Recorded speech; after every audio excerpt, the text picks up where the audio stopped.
क्या हो रहा है राजू? प्रियदर्शी सम्राट अशोक के आदेश से धर्मलेख पत्थर में खोदा जा रहा है। सुना है पहले भी सम्राट ऐसे धर्मलेख खुदवा चुके हैं। क्या संदेश दिया है सम्राट ने? अभिषेक के 8 वर्ष बाद देवताओं के प्रियदर्शी राजा ने कलिंग पर विजय की। वहां 1.5 लाख व्यक्तियों का देश निकाला हुआ। 1 लाख मारे गए और इससे कई गुना मरे। इसके बाद अब जबकि कलिंग जीत लिया गया है, देवताओं के प्रिय का धर्मानुशासन, धर्म प्रेम और धर्मोपदेश तीव्र हो गया है। कलिंग जीतने पर देवताओं के प्रिय को पश्चाताप हुआ है, क्योंकि जब किसी अविजित देश की विजय की जाती है तो लोगों की हत्या, मृत्यु और देश निकाला होता है, जिससे देवताओं के प्रिय को बड़ा दुख और खेद हुआ है। जैसे कोई अपने बच्चे को किसी चतुर्धाय को सौंपकर आश्वस्त हो जाता है और सोचता है कि चतुर्धाय मेरे बच्चे को ठीक तरह से रखेगी, इसी तरह मैंने जनपद जनों के हित और सुख के लिए राजुक बनाए हैं।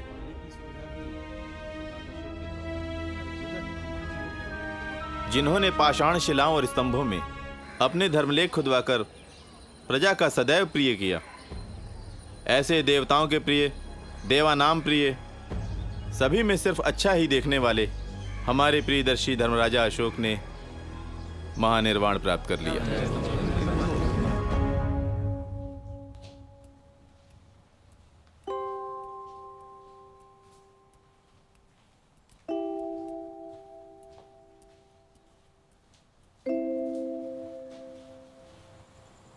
अग्रामात्य सभी जा चुके हैं, अब क्या आ गया है? सम्राट के धर्म लेखों की प्रतिलिपि कोई ले आए। मैं उसे आखिरी बार सुनना चाहूंगा।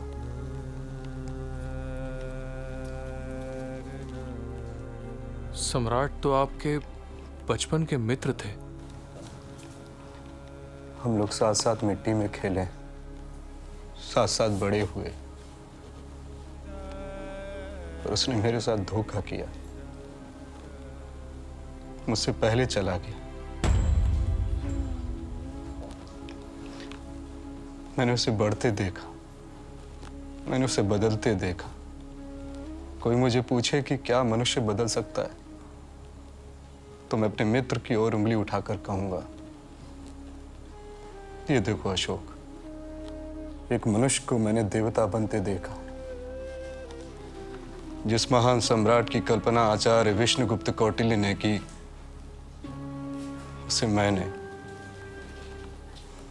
उसे भारत ने सम्राट अशोक में साकार होते देखा है। अग्रमात्य,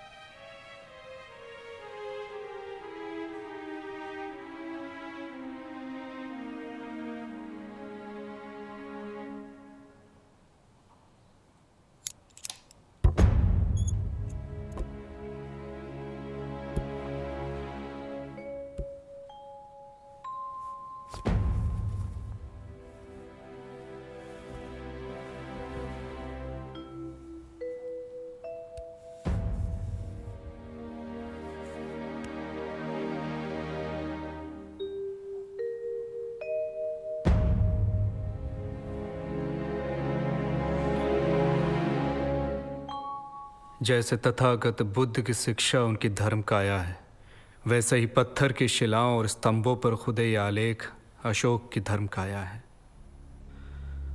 अशोक को जानना है तो उसे कहानियों में नहीं,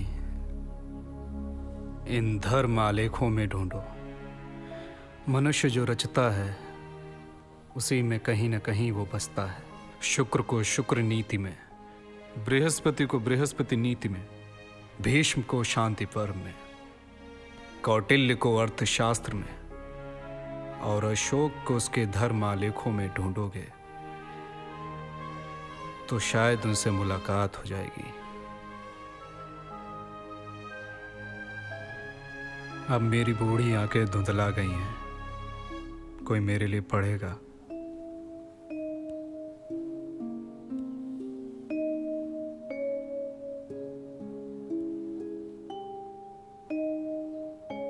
स्वर्णगिरी से आर्यपुत्र और महामात्रों की ओर से इसला के महामात्रों को आरोग्य की कामना करना और फिर कहना, परिव्राजिका वृत्ति कामा दरिद्रा विधवा प्रगलभा ब्राह्मण्य अंतःपुरे कृत सत्कारा महामात्र कुलानि अधिगच्छेत।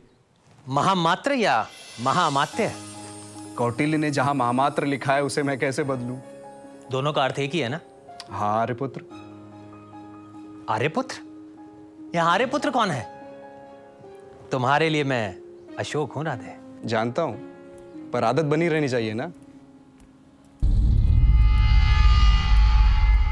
आप बैठे रहिए राधा गुप्त, अग्रमात्य अभी तक नहीं आए। चलो पीछे बैठो। बड़े भाई, आज मैं आगे ही बैठूंगा। जिसकी हिम्मत हो मुझे पीछे बिठाकर दिखा दे। युवराज सुसीम से तुम ऐसे कैसे बात कर सकते हो अशोक? सारे शिष्टाचार क्या मेरे लिए बने हैं? आर्यपुत्र, अगली बार ये गलती ना करना, नहीं तो हाथ ही नहीं रहेगा। प्रणाम अग्रमात्य। सभी मनुष्य मेरी प्रजा हैं। जिस तरह मैं चाहता हूं कि मेरे बच्चे इहलोक और परलोक में सभी तरह के हित और सुख प्राप्त करें, उसी तरह सभी मनुष्यों के बारे में मेरी इच्छा है। खेती के लिए उपयोगी भूमि लगान पर जिस भी किसान के नाम पर की गई हो, उसके मर जाने के बाद राजा को क्या करना चाहिए? ऐसे में राजा को अधिकार है कि वो उस भूमि को मृतक किसान के पुत्र या उत्तराधिकारी को दे या ना दे। लेकिन किसी ऊसर या बंजर जमीन को किसी किसान ने अपनी मेहनत से खेती के लायक बनाया हो तो राजा उसे कभी वापस ना ले। ऐसी जमीन पर किसानों को पूरा अधिकार होना चाहिए। खेती करने की शर्त पर जमीन ले पर उसमें खेती ना करे तो उससे उसका हर्जाना वसूल करना चाहिए। राजा को चाहिए कि वह अन्न, बीज, बैल, धन आदि देकर किसानों की सहायता करता रहे और किसानों को भी चाहिए कि वह फसल कट जाने पर सुविधानुसार धीरे धीरे उधार ली गई वस्तुओं को राजा को वापस कर दें। समझ में आया? हाँ। किसानों की स्वास्थ्य वृद्धि और बीमारी में इलाज के लिए राजा किसानों को सीमित धन देता रहे ताकि किसान अधिक से अधिक फसल उगाकर राजकोष को बढ़ाएं। लेकिन इस प्रकार की सहायता से यदि राजकोष को हानि पहुंचे तो राजा उसे बंद कर दे। ऐसा क्यों अशोक? क्योंकि राजकोष कम हो जाने पर राजा नगर और जनपद निवासियों को कर के लिए सताने लगता है। तो फिर राजा को क्या करना चाहिए? राजकोष की आय के अनुसार राजा स्वास्थ्य सुधार पर खर्च करता रहे। यदि जनपद निवासी उस खर्च को चुका दे तो राजा पिता के समान उन पर अनुग्रह करे। कौटिल्य के इस कथन का अर्थ क्या है अशोक? राजा को अपनी प्रजा से पिता के समान व्यवहार करना चाहिए। निवृत्त परिहारान पितेवानु गृह्णीयात्। आग, बाढ़, बीमारी, अकाल, चूहों का उत्पात, व्याघ्र जैसे हिंसक पशुओं का उत्पात, सांप और राक्षस का भय उपस्थित होने पर राजा दुखी प्रजा की इस प्रकार रक्षा करे जैसे पिता अपनी संतानों की करता है। सर्वत्र चोपतान पितेवानु गृह्णीयात्। योग, योग। सम्राट बिंदुसार, तुम सबकी स्वयं परीक्षा लेंगे। तुम में से नए राष्ट्रपालों का चुनाव होगा। इसलिए राधागुप्त की सहायता से अर्थशास्त्र और नीति शास्त्रों का अध्ययन करो। अन्य आचार्य और उपाध्याय तो हैं ही। राजा अपनी प्रजा से पिता की तरह व्यवहार करे। राधे, क्या मैं सम्राट की प्रजा नहीं हूं? मैं तो उनका पुत्र हूं, उनका रक्त। परंतु सम्राट को मुझसे अधिक सुसीम प्रिय है, और सुसीम को प्रिय है अपने भाई, और उसे अप्रिय है अशोक, क्योंकि अशोक सौतेला है। कभी पिता तो कभी मेरे भाई मेरा अपमान करते हैं, तो मेरे पास वन में जाकर तपस्या करने के अलावा कोई मार्ग बचा है? आचार्य कौटिल्य का मुझ जैसे कुमार के लिए, जिसका पिता दूसरे पुत्रों और स्त्रियों से अधिक स्नेह करता हो, उसके लिए यही सुझाव है ना? तू चुप क्यों है राधे? आचार्य कौटिल्य ने तो असंतुष्ट कुमार के लिए और भी मार्ग बताए हैं।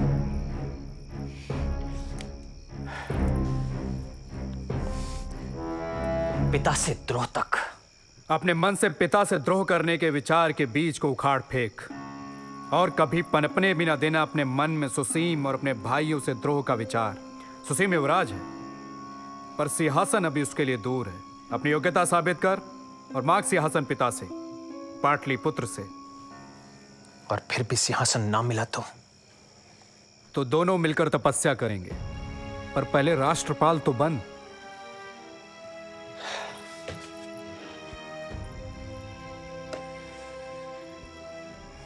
प्रत्येक जनपद में कितने घर होने चाहिए? कम से कम 100 और अधिक से अधिक 500। 2 गांवों के बीच कितनी दूरी होनी चाहिए? 1 से 2 कोस। प्रशासन के लिए साम्राज्य का विभाजन कैसे होता है? साम्राज्य का विभाजन देश या राष्ट्र में होता है। शासन के लिए देश या राष्ट्र का विभाजन कैसे होता है? देश का विभाजन स्थानीय, द्रोणमुख, खारवटिक और संग्रहण नामक समूहों में होता है। 800 गांव के समूह को स्थानीय, 400 गांव के समूह को द्रोणमुख और 200 गांव के समूह को खारवटिक और 10 गांव के समूह को संग्रहण कहते हैं। स्थानीय के अधिकारी को क्या कहते हैं? स्थानिक। स्थानिक का कर्तव्य? दुर्ग और जनपद में रहने वाले प्रत्येक परिवार की स्त्री, पुरुष, बालक, वृद्ध की संख्या, उनके वर्ण, गोत्र, नाम, कार्य, उनकी आजीविका, उनकी आमदनी और खर्च की जानकारी रखना। इसके अलावा कर न देने वालों से कर वसूल करना। स्थानिक किसके अधीन काम करता है? जनपद में स्थानिक प्रदेष्टा और समाहर्ता, और नगर में नागरिक के अधीन काम करता है। समाहर्ता स्थानिक पर गुप्तचरों के माध्यम से नजर रखता है।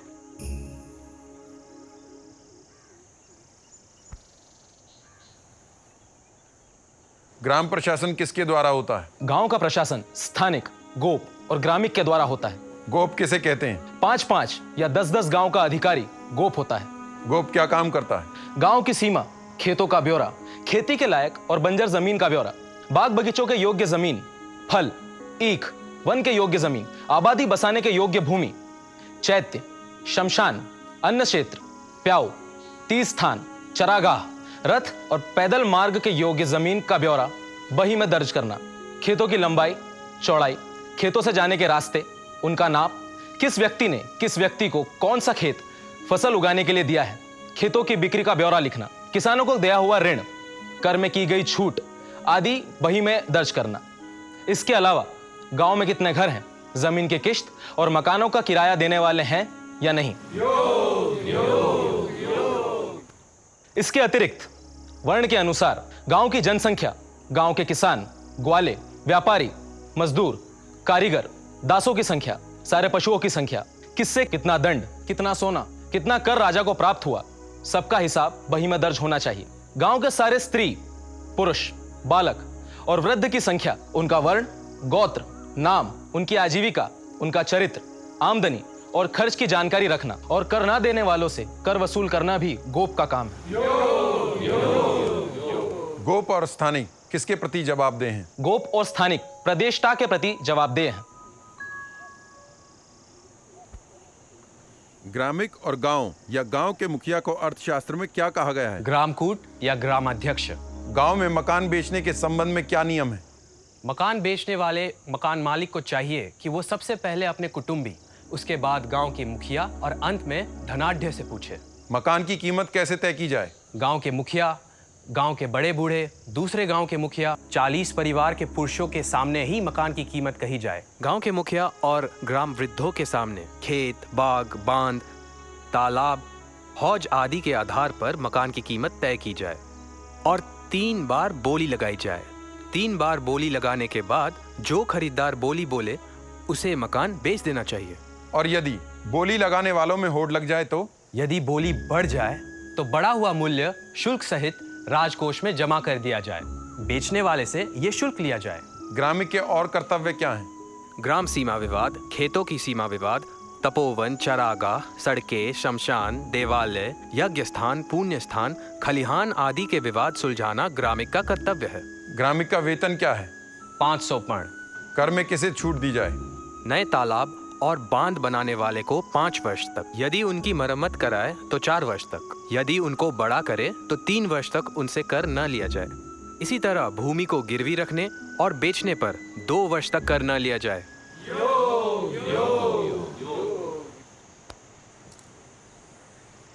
नगर की व्यवस्था का जिम्मेदार कौन है? नागरिको नगरम चिंतित। नगर की व्यवस्था के लिए नागरिक जिम्मेदार है। नगर को 4 भागों में बांटा जाता है। हर भाग एक स्थानिक के जिम्मे होता है और हर भाग के 10, 20 या 40 परिवार का जिम्मा एक गोप पर होता है। किसकी सूचना नगर में गोप या स्थानिक को देना आवश्यक है? जो अधिक खर्च करता हो, अधिक शराब पीता हो, जो छिपकर हथियार से लगे घाव का इलाज करवा रहा हो और घर में आए किसी भी अतिथि की सूचना गोप को देना जरूरी है। इसी तरह जिस किसी पर शंका हो या कहीं भी संदिग्ध व्यक्ति दिखाई दे तो उसकी सूचना गोप या स्थानिक को देना जरूरी है। गर्मी की ऋतु में नागरिक को क्या ध्यान रखना चाहिए? नागरिक को गर्मी के ऋतु में मध्याह्न के 4 हिस्सों में आग जलाने की मनाही कर देनी चाहिए। जरूरी हो तो घास फूस के मकानों के बाहर खुली जगह में आग जलाने की अनुमति दी जा सकती है।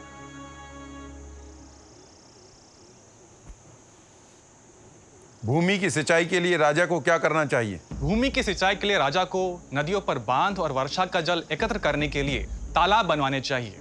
यदि प्रजा ये काम कराना चाहे तो राजा प्रजा को तालाबों के लिए भूमि, नहरों के लिए रास्ता और अन्य जरूरी सामान आदि देकर उनकी मदद करे। पुण्य स्थान और बाग बगीचों के लिए भी राजा प्रजा को भूमि दान दे। गांव में जरूरी होने पर सार्वजनिक और सहकारी काम में जो शामिल ना हो सके वे अपनी जगह नौकर और बैल आदि भेजकर मदद करें। यदि वे ऐसा नहीं कर सके तो उसी अनुपात में उनके हिस्से का सारा खर्च लिया जाए और काम खत्म हो जाने पर ना तो उन्हें सार्वजनिक काम का साझीदार समझा जाए और ना ही उन्हें उसका लाभ उठाने दिया जाए। मैं मंत्रियों से सलाह कर अपना निर्णय बाद में दूंगा। क्षमा सम्राट, पर मेरी परीक्षा अभी बाकी है। पढ़ाई के लिए तुम्हें समय मिल जाता है कुमार? इसका उत्तर तो प्रश्न ही दे सकते हैं सम्राट। अग्रमात, अशोक से प्रश्न कीजिए। अशोक, तुम प्रश्नों के लिए किसी भी विषय का चुनाव कर सकते हो। अग्रमाते खल्लाटक, क्या जीवन में हमेशा प्रश्न उत्तर का चुनाव करने देंगे? राजा को सबसे पहले किस पर ध्यान देना चाहिए? राजकोष पर। क्यों? क्योंकि राज्य के सारे कार्य राजकोष पर निर्भर करते हैं। कोष बढ़ाने के उपाय? राष्ट्र की संपत्ति को बढ़ाना, राष्ट्र के चरित्र पर ध्यान रखना, चोरों पर निगरानी, राज्य के अधिकारियों को रिश्वत लेने से रोकना, खेती को बढ़ावा देना, व्यापार लायक हर वस्तु को बढ़ाना, सही कर वसूल करना, स्वर्ण आदि भेंट को स्वीकार करना, ये सब कोष वृद्धि के उपाय हैं। राज्य अधिकारी या विभागों के अध्यक्ष कैसे राज्य के धन का गबन कर सकते हैं? राज्य सेवक या राष्ट्र सेवक 40 तरीकों से राज्य के धन का गबन कर सकते हैं। आचार्य विष्णुगुप्त कौटिल्य ने अर्थशास्त्र में ये 40 तरीके बताए हैं। पहला तरीका, यदि कोई निष्पक्ष व्यक्ति या राज्य का हित चाहने वाला राजा को गबन की सूचना दे तो राजा को क्या करना चाहिए? गबन साबित हो जाने पर गबन किए हुए धन का 6ठा हिस्सा सूचना देने वाले को देना चाहिए। यदि सूचना देने वाला राज्य कर्मचारी हो तो उसे 12वां हिस्सा देना चाहिए और यदि सूचना गलत हो तो सूचना देने वाले को शारीरिक या आर्थिक दंड देना चाहिए। एक न्यायालय में कितने धर्मस्थ या न्यायाधीश मुकदमा सुने? 2 राज्यों की सीमा पर जनपद संधि में, 10 गांव के केंद्र संग्रहण में, 400 गांव के केंद्र द्रोणमुख में 800 गांव के केंद्र स्थानीय में 3-3 न्यायाधीश एक साथ मुकदमा सुने। जाली दस्तावेज या जाली मुद्रा या जाली सिक्के बनाने वाले को क्या दंड दिया जाए? यदि ऐसा काम आम आदमी करे तो उसे प्रथम साहस दंड देना चाहिए। यदि विभाग अध्यक्ष करे तो उसे मध्यम साहस दंड, यदि ग्रामिक करे तो उसे उत्तम साहस दंड, और यदि समाहर्ता करे तो प्राण दंड।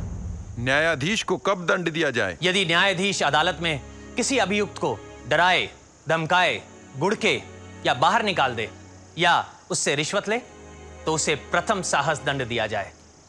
यदि न्यायाधीश गाली दे तो इससे दुगना दंड दिया जाए। यदि न्यायाधीश साक्षी से पूछने लायक बातों को ना पूछे, ना पूछने वाली बातें पूछे या उत्तर पाए बिना ही बात को अधूरा छोड़ दे या गवाह को सिखाए या याद दिलाए उसकी अधूरी बात को स्वयं पूरी कर दे तो उसे मध्यम साहस दंड दिया जाए। बिना गवाह के फैसला दे, सच्चे साक्षी को कपट से झूठा बना दे, बेकार की बातों में साक्षी को उलझाए रखे, साक्षी के कथन के क्रम को उलट पुलट कर लिखे, बीच बीच में साक्षी की सहायता करे, जिस पर फैसला हो चुका हो उस पर फिर से जिरा करे तो न्यायाधीश को उत्तम साहस दंड दिया जाए। अग्रमत।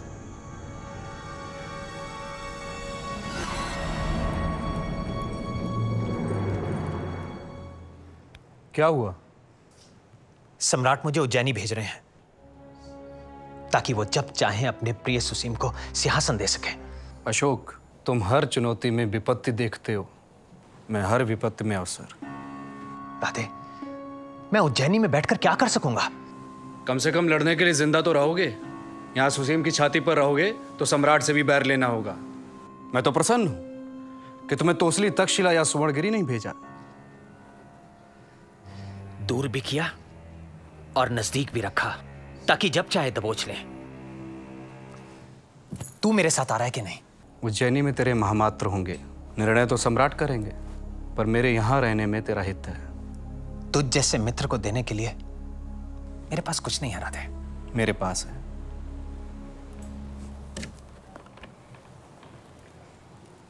कौटिल्य अर्थशास्त्र।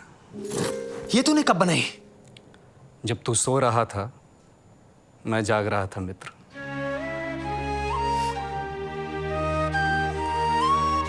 यह लेख इसलिए लिखा गया है कि नगर व्यावहारिक सदा इस बात का प्रयत्न करें कि नागरिकों का अकारण बंधन या अकारण दंड ना हो, और इसलिए मैं हर 5 साल पर एक महामात्र जो नर्म, क्रोध रहित और दयालु होगा उसे यह देखने के लिए भेजूंगा कि मेरे नगर व्यावहारिक मेरे आदेशों के अनुकूल आचरण कर रहे हैं कि नहीं। उज्जैनी से भी कुमार इसी कार्य के लिए इसी प्रकार के कर्मचारियों को भेजा करेंगे और 3 साल से अधिक का अंतर नहीं होने देंगे। भाइयों, तुम सब के लिए एक बड़ी खबर है।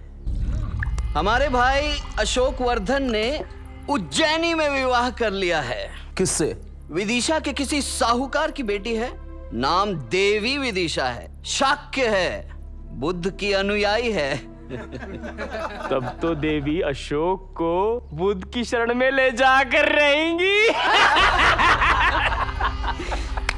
अच्छा है, देवी मिल गई, अब कुछ ना मिला तो कम से कम धर्म तो मिल ही जाएगा। क्यों अमात्य राधागुप्त? युवराज, जो धर्म को पा लेता है वो अर्थ, काम और मोक्ष को भी पा लेता है।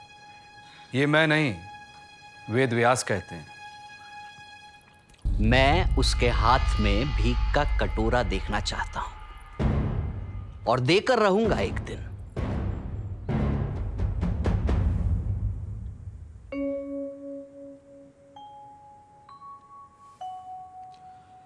यह लेख इस उद्देश्य से लिखा गया है कि महामात्र लोग सीमांत जातियों में विश्वास पैदा करने के लिए और उन्हें धर्म मार्ग पर चलाने के लिए लगातार प्रयत्न करें।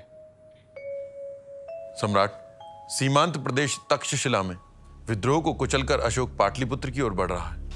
मैंने उसे तक्षशिला में विद्रोह को कुचलने के लिए उज्जैन से तक्षशिला जाने का आदेश दिया था, पाटलिपुत्र आने का नहीं।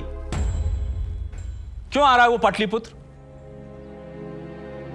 क्योंकि वो मुझे नीचा दिखाना चाहता है सम्राट। युवराज, इसमें अशोक आपको नीचा कैसे दिखा सकता है? क्योंकि जो मैं नहीं कर पाया वो उसने कर दिखाया। मैं विद्रोह को कुचल नहीं पाया और मुझे तक्षशिला से भागना पड़ा। तब सम्राट ने अशोक को भेजा। उसने तक्षशिला को रौंद दिया। क्षमा सम्राट, युद्ध से भागना युद्ध हारना नहीं होता। आप युवराज हैं, सिंहासन के उत्तराधिकारी। तक्षशिला तो फिर जीता जा सकता था। ठीक कह रहे हैं अमात्य राधागुप्त। वो तक्षशिला से सीधा उज्जैनी जा सकता था सम्राट। क्या सम्राट ने उसे ऐसा आदेश दिया था? नहीं। और एक विजयी पुत्र किसके पैरों में अपना सिर रखेगा? किसके पैरों में तक्षशिला से जीते हुए उपहार रखेगा और सम्राट से आशीष मांगेगा? किसके पैरों में सिर रखकर अनजाने में की गई भूलों के लिए क्षमा मांगेगा? और युवराज सुसीम को अशोक से कैसा भय? पाटलिपुत्र को अशोक से कैसा भय? यहाँ उसके पिता सम्राट हैं, माँ साम्राज्ञी है, भाई युवराज हैं, आचार्य मंत्री हैं, मित्र अमात्य हैं। क्या अशोक को अपने पिता से नहीं पूछना चाहिए कि पिता आपका स्वास्थ्य कैसा है? क्या पाटलिपुत्र ने अशोक पर प्रतिबंध लगा दिया है? क्या सिर्फ एक बुद्ध अनुयायी और एक वैश्य की बेटी से विवाह करने के कारण सम्राट उसे त्याग देंगे? देवी विदिशा भी आपकी प्रजा है सम्राट। सम्राट, अशोक का स्वागत करिए। अशोक की विजय आपकी विजय है, मौर्य साम्राज्य की विजय है। सुसीम, ठीक कह रहे हैं अमात्य राधागुप्त। अशोक का पाटलिपुत्र में स्वागत करो।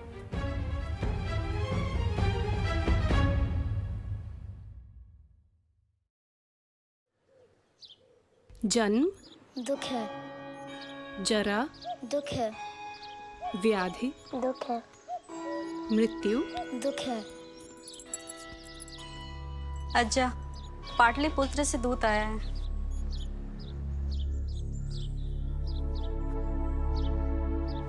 राष्ट्रपाल ने पाटलिपुत्र पर अधिकार कर लिया? हाँ अज्जा। क्या युवराज सुसीम ने पाटलिपुत्र का सिंहासन लेने से मना कर दिया?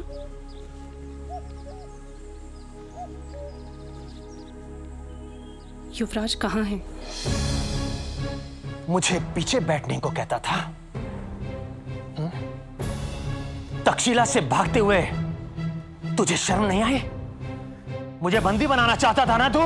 तो चल, आज मैं तुझे सदा के लिए मुक्त करता हूं। जो राधा गुप्त पाटलिपुत्र से, सम्राट से घात कर सकता है, वो तेरे साथ भी विश्वासघात कर सकता है अशोक।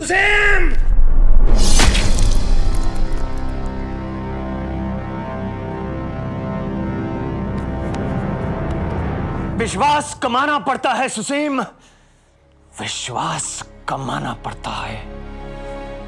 युवराज सुसीम नहीं रहे, कुमार के और भाई? वे भी नहीं रहे।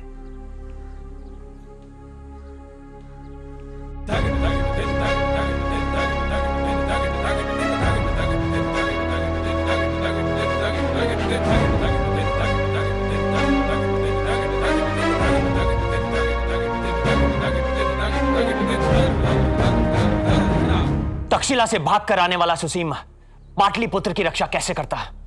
मैंने तक्षशिला से पाटलिपुत्र की अवहेलना का और कायरो से पाटलिपुत्र के अपमान का प्रतिशोध ले लिया।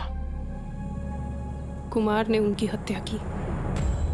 युवराज सुसीम ने कुमार को बंदी बनाने का आदेश दिया था। सिंहासन के लिए भाई भाई में युद्ध हुआ।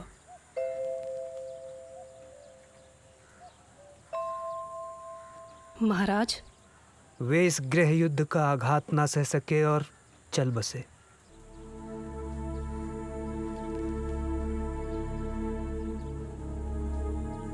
कुमार को संदेश देना कि महेंद्र और संघमित्रा को योग्य समय पर पाटलिपुत्र भेज दूंगी। और आप?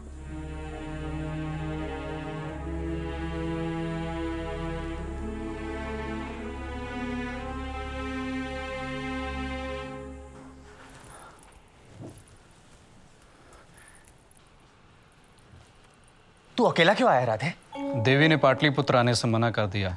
क्यों? अशोक, तू शासन में ध्यान दे, देवी को फिर मना लेंगे। क्या कहा देवी ने? वो बुद्ध शासन की सेवा में ही रहना चाहती हैं। राधे, क्या कहा देवी ने? देवी ने मुझसे पूछा। भैया राधे, क्या सम्राट बिंदुसार चाहते थे कि एक बुद्ध अनुयायी पाटलिपुत्र की साम्राज्ञी बने? क्या मैं उस साम्राज्य का उपभोग कर सकती हूँ जिसकी नींव में हिंसा की कीच और रक्त का दलदल है? पाटलिपुत्र में महेंद्र और संघमित्रा को पिता का स्नेह मिलेगा या हत्या, या रक्तपात को भी सही ठहराने वाली राजनीति की करुणाहीन सीख? फिर भी मैं महेंद्र और संघमित्रा को उनके पिता के पास जरूर भेजूंगी। राधे, एक बार देवी के बिना मैं रह भी लूंगा, पर महेंद्र और संघमित्रा के बिना नहीं। संभाल तू पाटलिपुत्र, मैं जा रहा हूं विदिशा। राजन, आपको स्मरण कराना मेरा धर्म है। प्रजा के सुख में राजा का सुख है, प्रजा के हित में राजा का हित है। आपकी वेदनाओं, संवेदनाओं और स्नेह से बड़ा है साम्राज्य और शासन। पहले देश संभाल लो, फिर परिवार। तू इतना क्रूर और निर्मम कैसे हो सकता है राधे? राजन, शासन का पथ स्वयं के प्रति क्रूरता और निर्ममता का ही पथ होता है।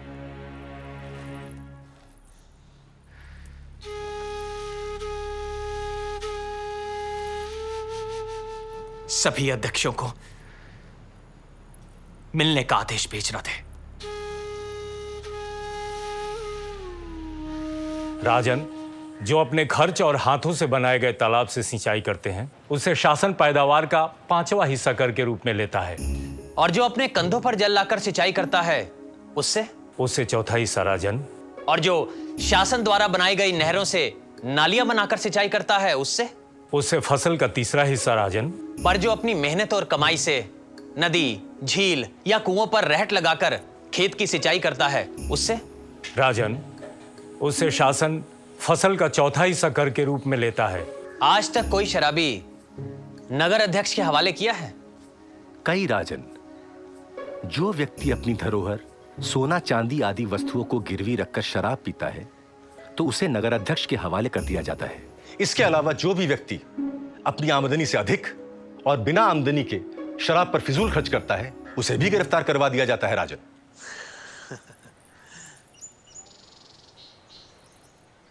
नगर में घटिया शराब क्यों बेची जा रही है? ऐसे खरीदार जो कम कीमत पर, उधार पर या ब्याज पर सुरा मांगते हैं, उन्हें घटिया शराब बेचने के ही शासन के आदेश है राजन। आचार्य कौटिल्य ने कभी पीने पर भी छूट दी है? दी है राजन। उत्सव, मित्र बंधुओं के समाज और तीर्थ यात्रा के अवसर पर 4 दिन तक छूट है, पर सुराध्यक्ष की आज्ञा लेकर। यानी आज्ञा नहीं ली तो दंड? हाँ राजन, बिना आज्ञा के उत्सवों पर मूल्य का 5%। इस शुल्क के अतिरिक्त रोजाने की बिक्री और नाप तौल की सही जानकारी लेकर उसका 16वां हिस्सा कर और नकद आमदनी का 20वां हिस्सा कर के रूप में शासन लेता है। पर हर हाल में उनसे अच्छा व्यवहार रखने का शासन का आदेश है। किससे? शराबी से या शराब बेचने वाले से? कर देने वाले से राजन। क्या गणिकाएं अपनी आमदनी और अपने साथ रहने वाले पुरुषों की खबर शासन को बराबर देती हैं? हाँ राजन। बाहर से आई नट मंडली हर खेल पर शासन को कर देती है? 5 पर्ण हर खेल के हिसाब से देती है राजन। रूप से जीविका कमाने वाली गणिकाओं से शासन कितना कर लेता है? उनकी महीने की आमदनी से 2 दिन की आमदनी राजन। अस्तु। अमात्य, आचार्य कौटिल्य की सूची में ऐसा कोई नाम है जिससे वो कर नहीं लेते? आचार्य कौटिल्य आय के हर स्रोत पर कर की अभिलाषा करते हैं, और जहां कर नहीं लेना चाहिए वहां कर नहीं लेने का निर्देश भी करते हैं। मछुआरों से उनकी आमदनी का 6ठा हिस्सा शासन कर के रूप में लेता है राजन। बंदरगाहों पर मूल्य का 5वां या 6ठा हिस्सा कर के रूप में लिया जाता है। परंतु सामान में अगर पानी लग जाए या सामान का नुकसान हो जाए तो कर आधा कर दिया जाता है या माफ कर दिया जाता है। ऐसा कोई है जिससे नदी पार करने का शुल्क नहीं लिया जाता? ब्राह्मण, सन्यासी, बीमार, बालक, राजदूत, हरकारा और गर्भवती स्त्री से शुल्क नहीं लिया जाता है राजन।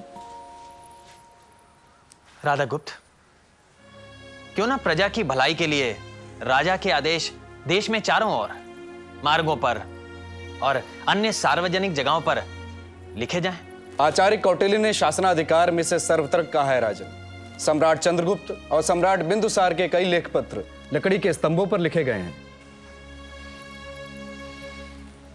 4 साल से पाटलिपुत्र कुमार अशोक के राज्याभिषेक की प्रतीक्षा कर रहा है और 4 साल से कुमार अशोक आपकी प्रतीक्षा कर रहे हैं। कब लेने आए कुमार आपको? राधे भैया, मैं गौतम बुद्ध के कुल में पैदा हुई हूँ। जानती हूँ अभिलाषा दुख का कारण है, इसलिए न कुमार से न किसी से मैं कोई अभिलाषा करती हूँ। कुमार से कहना मुझे धर्म में स्थिर रहने दे। मैं पाटलिपुत्र नहीं जा सकती।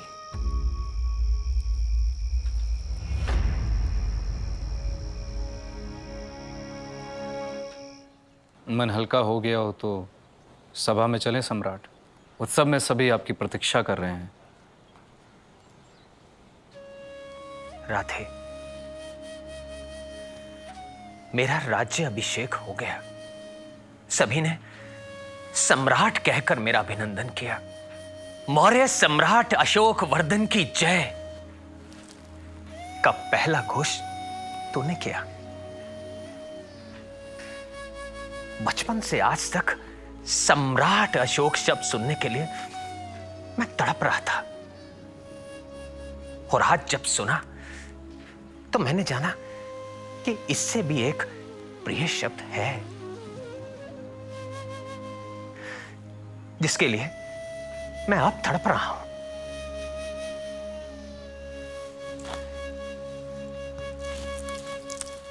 जानता है वो शब्द क्या है? मेरी बेटी संघमित्रा के मुंह से स्नेह से भीगा शब्द पिता, महेंद्र के मुंह से तात, देवी के होठों से कुमार।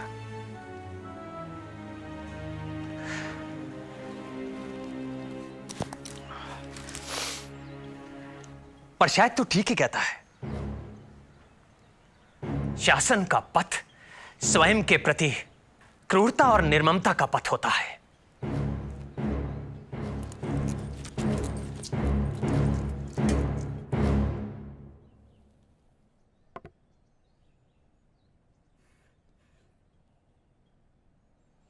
देवताओं के प्रिय प्रियदर्शी राजा के राज्य में सभी जगह और जो सीमावर्ती राज्य है जैसे चोल, पांड्य, सत्यपुत्र, केरल पुत्र, ताम्रपर्णी तक और यवन राज अंतियोग और जो अंतियोग के भी पड़ोसी राजा है, उन सब के राज्यों तक देवताओं के प्रिय प्रियदर्शी राजा ने 2 प्रकार की चिकित्सा का प्रबंध किया है। मनुष्यों की चिकित्सा और पशुओं की चिकित्सा। औषधियां भी मनुष्य के उपयोग की और पशुओं के उपयोग की। जहां जहां नहीं थी वहां वहां मंगवाई गई और रोपवाई गई। इसी प्रकार मूल और फल भी जहां जहां नहीं थे वहां वहां सभी जगह मंगवाए गए और रोपवाए गए। मार्गों पर पशुओं और मनुष्यों के आराम के लिए कुएं खुदवाए गए और पेड़ भी लगवाए गए। अमात्य, आचार्य विष्णुगुप्त कौटिल्य ने भी ऐसे पौधों के बीज बाहर से मंगाने की सलाह दी है ना, जो दवा बनाने के काम आते हैं। हाँ सम्राट, अर्थशास्त्र में शुल्काध्यक्ष अध्याय में। शुल्काध्यक्ष, ऐसे बीजों की आयत पर कोई कर नहीं। प्रादेशिक, जब गृह निर्माण का नियम है कि सूती का गृह को छोड़कर सब मकानों में शौचालय होना अनिवार्य है, तो इस नियम का उल्लंघन करने वाले को दंड क्यों नहीं दिया गया? क्या ग्रामिक इस नियम से अनभिज्ञ हैं? मैं क्षमा चाहता हूं सम्राट। यहां पर स्थानिक और गोप कौन है? सम्राट। क्या आपके स्थानीय में हर घर में नालियों का प्रबंध है? हाँ सम्राट, 3 पद गहरी नालियां दीवार के साथ साथ या दीवार से अलग बनाई जाती है। किसी भी मकान मालिक के गड्ढा खोदने, शौचालय या पानी के निकलने के ठीक प्रबंध ना होने से पड़ोसियों को होने वाले कष्ट पर तुरंत कार्रवाई की जाए और दोषी गृह स्वामी को पूर्व साहस दंड दिया जाए। पानी जमा होने से किसी की दीवार को नुकसान हो तो दोषी को दंड दिया जाता है? 12 पड़ दंड दिया जाता है सम्राट। और कोई मल मूत्र आदि से मार्ग में रुकावट उत्पन्न करे तो? 24 पड़ दंड दिया जाता है सम्राट। क्या मैं आशा कर सकता हूं कि भविष्य में इस तरह के विषय ग्रामीण स्तर पर ही सुधर जाएंगे? सम्राट।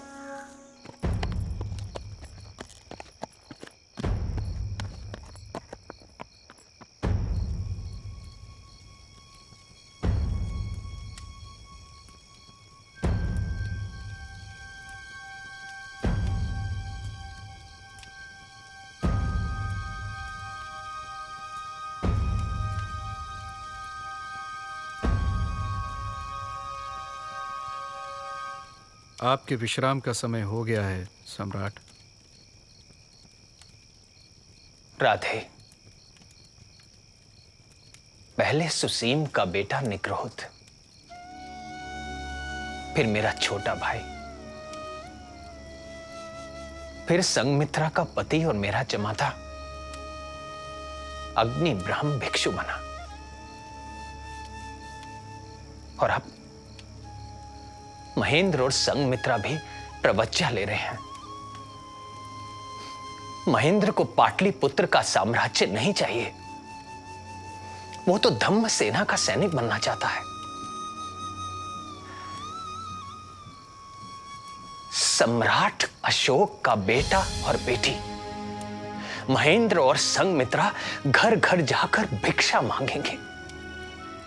ऐसा क्या है इस धम्म में जिसके लिए देवी ने, महेंद्र ने, संगमित्रा ने, अग्नि ब्रह्म ने, तिष्य ने संसार के सारे सुखों को ठोकर मार दी? बुद्ध उसे निर्वाण कहते हैं सम्राट, और वेद उसे मोक्ष। मोक्ष?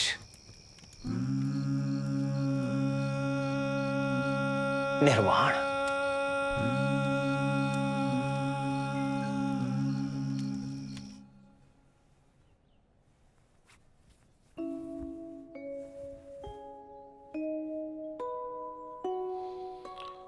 पर आज देवताओं के प्रिय प्रियदर्शी राजा के धर्माचरण से भेरी का शब्द युद्ध का आह्वान नहीं बल्कि धर्म का शब्द बन गया है। सम्राट अशोक की! सम्राट अशोक की! सम्राट अशोक की! सम्राट अशोक की! सम्राट अशोक की! सम्राट अशोक की! सम्राट अशोक! कितने लोग मारे गए सेनापति? लगभग 1 लाख।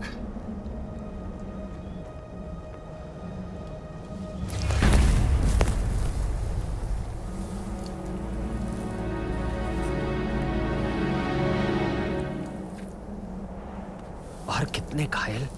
गणना हो रही है सम्राट, संख्या 1 लाख से बड़ी होगी।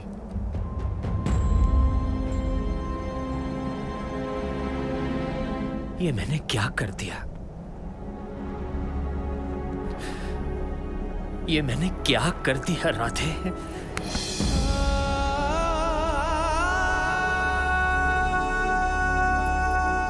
राधे, महेंद्र ने धर्म का मार्ग चुनकर सही किया, वरना आज वो भी मेरे पापों का भागी होता।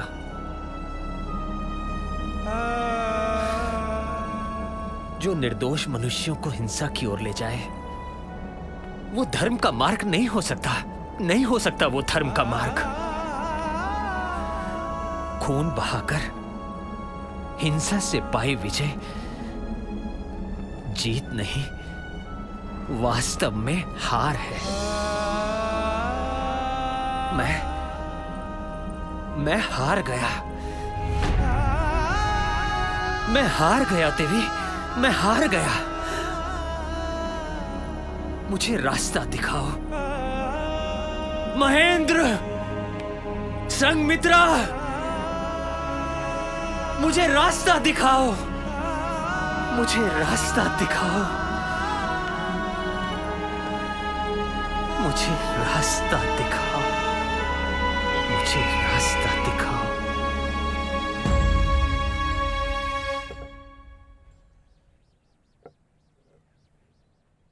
पूर्व काल में धर्म महामात्र नहीं होते थे, पर मैंने अपने अभिषेक के 13 वर्ष बाद धर्म महामात्र नियुक्त किए। ये धर्म महामात्र सभी संप्रदायों के बीच धर्म की स्थापना और वृद्धि करने के लिए नियुक्त किए गए और योन, गांधार, राष्ट्रिक, पितनिक और अपरांत या पश्चिमी सीमा के लोग हैं। उनमें धर्मरत लोगों के हित व सुख के लिए नियुक्त किए गए हैं। वे सैनिकों और उनके मालिकों, ब्राह्मण, सन्यासियों, गृहस्थों, अनाथों और अशक्त वृद्धों के बीच धर्म में अनुरक्त जनों के हित व सुख व क्लेश से मुक्ति दिलाने के लिए नियुक्त किए गए हैं। वे वध और बंधन के विरुद्ध प्रतिकार के लिए, क्लेश से मुक्ति के लिए और उन लोगों की रिहाई के लिए जिनके बहुत से बाल बच्चे हो या जो महाविपत्ति से ग्रस्त हो या जो अति वृद्ध हो, नियुक्त है।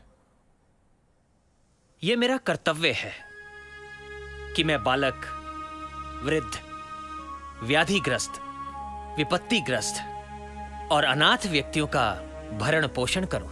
संतानहीन, पुत्रवती और अनाथ स्त्रियों की रक्षा भी मेरी जिम्मेदारी है। आचार्य कौटिल्य का राजा के लिए यह आदेश है, इसलिए मुझे ऐसे हर व्यक्ति की सूचना चाहिए जिसे मेरी मदद की जरूरत है।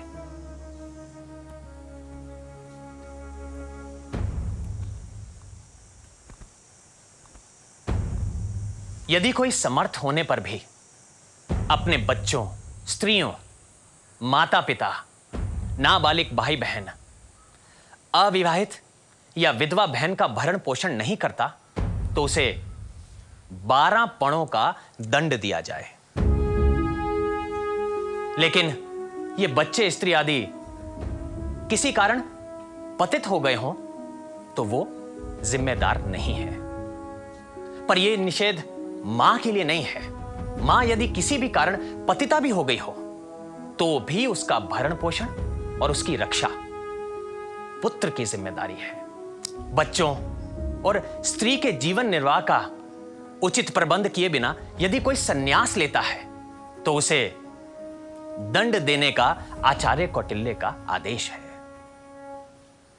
धर्माधिकारी की अनुमति लिए बिना यदि कोई संन्यास में प्रवेश करता है तो उसे कारागार में बंद करने का आचार्य कौटिल्य का आदेश है। बंधनगाराध्यक्ष किसी को भी बिना कारण बताए कारागार में ना रखा जाए।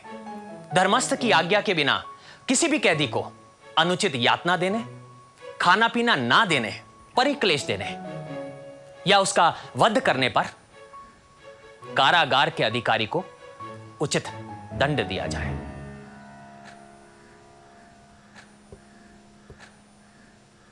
प्रतिवेदकों को हिदायत है कि हर समय, चाहे मैं खाता रहूं या रनिवास में रहूं या शयन गृह में रहूं या पशुशाला में रहूं या धर्मोपदेश स्थान में रहूं या उद्यान में रहूं, सभी जगह प्रतिवेदक मुझे प्रजा का हाल सुनाएं।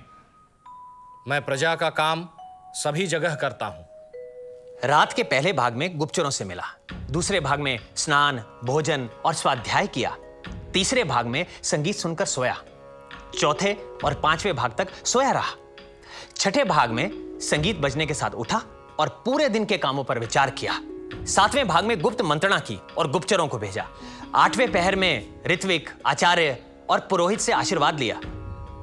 आचार्य कौटिल्य ने जो जो कहा सब तो कर रहा हूं। आचार्य कौटिल्य ने राजा को अपने हिसाब से समय तय करने का भी अधिकार दिया है। अब क्या करना है राधे? बछड़े वाली गाय और बैल की प्रदक्षिणा कर राजसभा में चलना है। आज छुट्टी नहीं मिल सकती।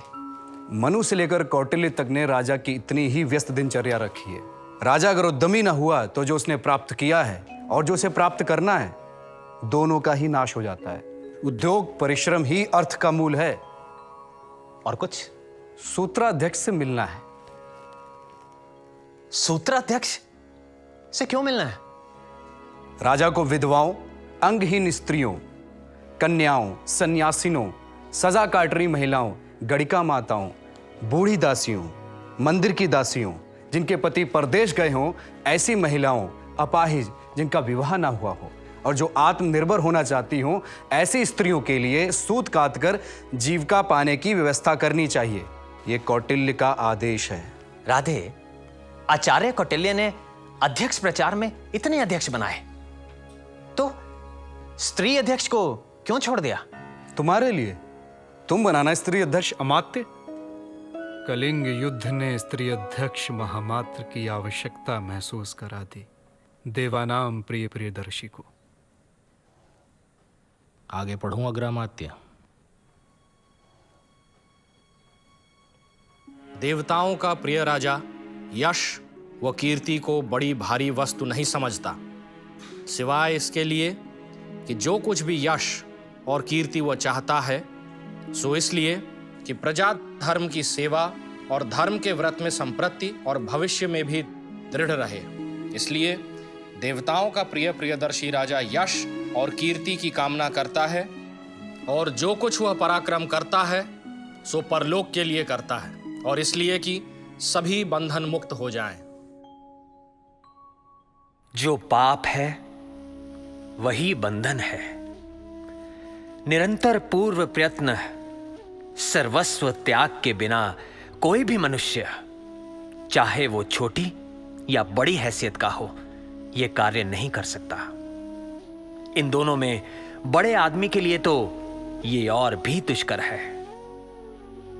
वाक संयम, अपने संप्रदाय का आदर और दूसरे के संप्रदाय की अकारण निंदा ना करें।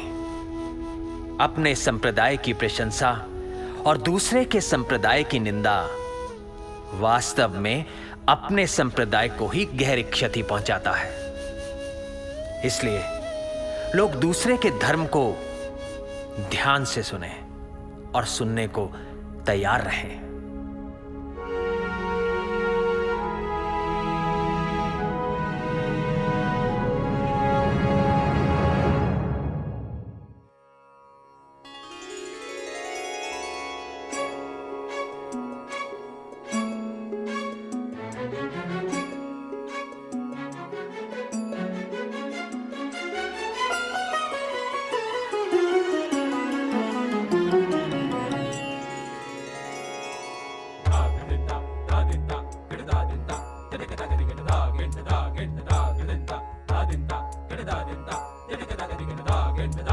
sa sa da ni pa pa ga ma re sa ni sa da ni sa da ma da ni sa